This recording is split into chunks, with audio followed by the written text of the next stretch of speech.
Okay, so we are going to go through the 3 clicker questions I asked you all from the last class, which was this last Friday.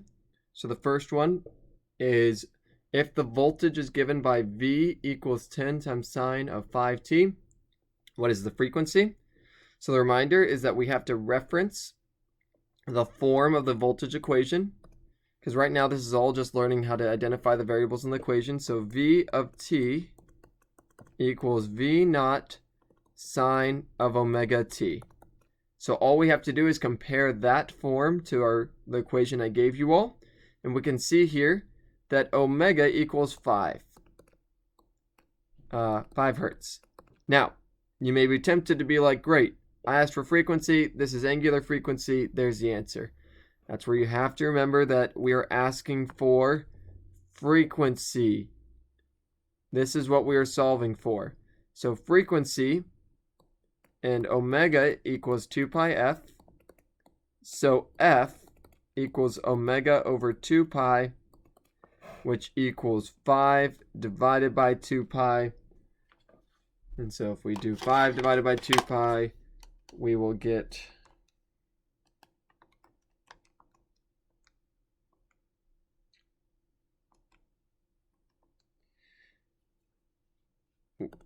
0.795 hertz, which is basically going to round to 0.80 hertz.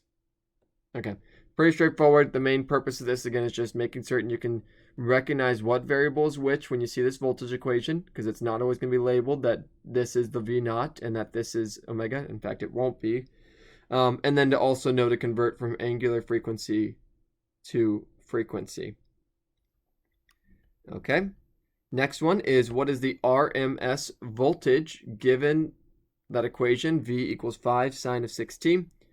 So same thing, we start with this, and as far as solving this kind of problem, we immediately need to remember that V RMS equals V naught over square root of 2. That's just, you have to remember, okay, there's only one equation for the voltage RMS, and it's going to be this V naught over square root of 2. So we're going to need to find V naught. Well, if we look at our form here, V equals V naught sine of omega t, we see that V naught is going to be 5. So V naught equals 5. So this is going to be 5 over square root of 2, which is probably going to, just looking at our answers, you can probably guess which one that is, because it's the only one that's reasonably close to it. All right, 3.53 volts. Okay. In fact, I think it's easier to see. There we go. All right, pretty straightforward, pretty easy. And the last one, what is the maximum current in a circuit where the voltage is given by that same form we keep seeing, when it just has a capacitor with 8 microfarads for its capacitance?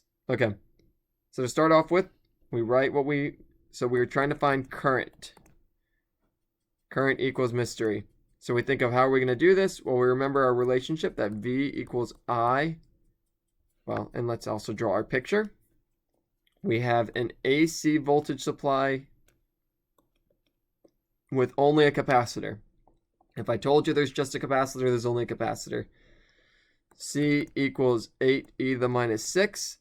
We again use our form V equals V naught sine of omega t. Using that, we can find that V naught equals 10 volts and omega equals 5 hertz. All I did, 5, omega equals 5, 10, V naught equals 10. Okay, so if we're trying to find the max current, we can go back to our slide here, and you see here I wrote that, the voltage, so we can say voltage max equals I max times that. So V is going to equal I times XC, where that's the inductive capacitance. Sorry, not the inductive capacitance, the capacitive reactance. Capacitive reactance. And so we don't know XC yet.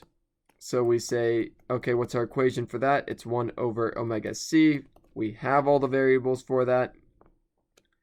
And so we know our voltage, so current is going to equal V over XC, which is going to equal V over 1 over omega C, so equals V times omega C, which is going to be 10 times 5 times 8 e to the minus 6. So 50 times 8 e to the minus 6, and we get, fortunately it's a little cramped here, equals 4 e to the minus 4. What's our units for it? It's current, so it's going to be amps. And there's our answer.